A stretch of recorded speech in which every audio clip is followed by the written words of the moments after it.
Dear friends, welcome to Know Thyself YouTube Channel. Good morning. Hope you're all staying safe and keeping well. I sincerely thank all of you who have subscribed to this channel and follow the channel. If you find the contents of the videos uploaded in this channel useful, please subscribe to this channel and click the notification or the bell icon so that you can be notified when a video is uploaded. Kindly share the videos with others or on the internet. In the last episode of Know Your Mind segment, we briefly considered how we can manifest positive ego states in our behavior. In this episode, we speak about how the three ego states interact with each other by considering the different types of transactions. All interactions between the ego states of two persons are initiated through the use of what is called transactional stimulus.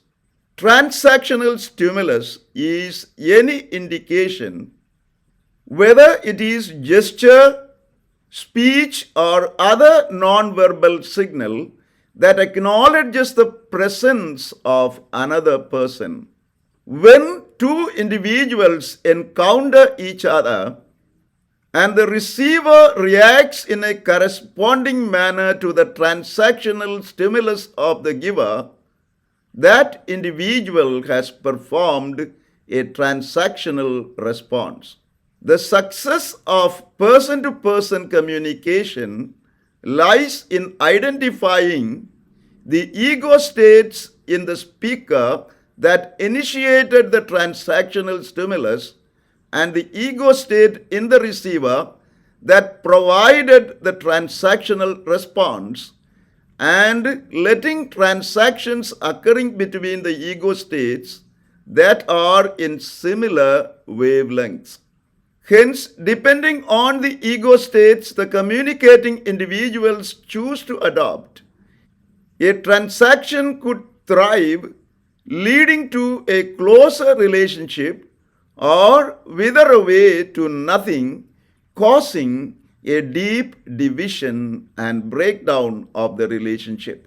Similarly, if the transaction provides to the communicating individuals positive strokes that make them feel good about themselves, the transaction would flourish. And if the transaction delivers negative strokes that makes them feel bad about themselves, the transaction could cause totally the opposite effect. Thus, both the ego states that interact and the type of strokes given and received in a transaction determine the nature and quality of the transaction between two individuals. Transactions occurring between the ego states of two individuals communicating with each other are four types. They are complementary transaction, crossed transaction, ulterior transaction, and bullseye transaction. We will briefly consider each of them so as to understand the interactions between the three ego states. In a complementary transaction, the transactional response from the receiver is directed to the ego state in the speaker that sends the transactional stimulus. For example, if the adult ego state in the speaker sends transactional stimulus to the child ego state in the receiver, and the child ego states in the receiver sends the transactional stimulus to the adult ego state in the speaker. When this happens, we have a complementary transaction. Likewise, when the ego states in the speaker that sends the transactional stimulus and the ego state in the receiver that sends the transactional response are the same, then we have a complementary transaction. Thus, child ego states, parent ego states, and adult ego states of two individuals can engage in complementary transactions. If the child ego states of two individuals are in a complementary transaction, often decisions may not be made, but transaction may end up in having fun, complaining, or blaming. If the parent ego states of two individuals are in complementary transaction, both of them may want to have their own way and may not find the solution to the issue in question. However, if the adult ego states of two persons are in a complementary transaction, both being rational and reasonable, they can find common grounds, work in harmony, and can find best solution to the given situation. Thus, adult complementary transaction would produce the best result. In a crossed transaction, an ego state that did not receive the transactional stimulus sends the transactional response. Thus, when a transaction is crossed, there is no matching of the ego states while communicating. A person may send a transactional stimulus with one ego state and direct it to the same ego state in the other person.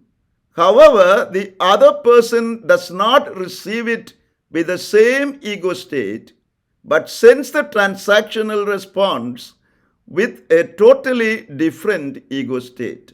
Thus, a crossed transaction implies that one or both the parties involved in the transaction shift perspectives so that communication cannot be carried out at a reasonable level. For example, the adult ego state in an individual sends a transactional stimulus to the adult ego state of another individual asking, "Have you seen my coat?"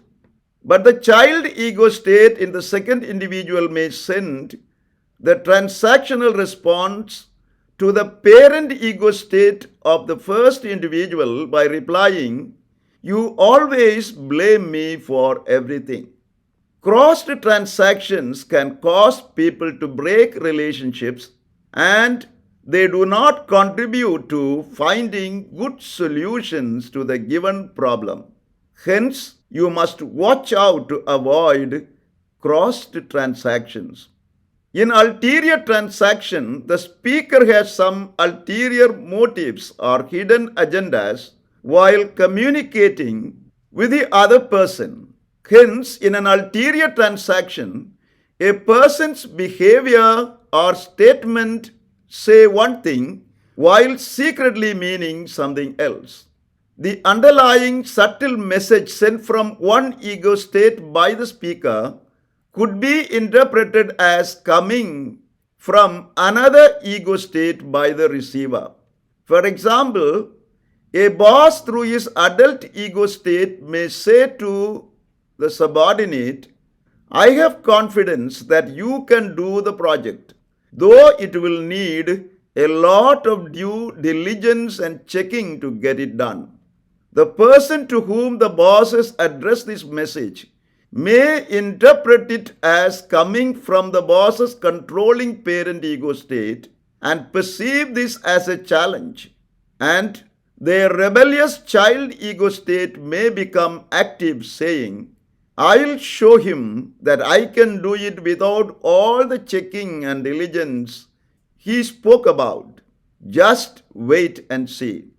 Ulterior transactions often create uncomfortable feeling in the receiver towards the speaker.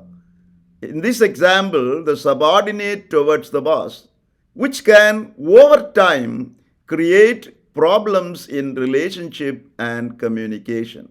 Bullseye transactions are skillful series of transactions where a person consciously chooses from their adult ego state to address all the three ego states of another person.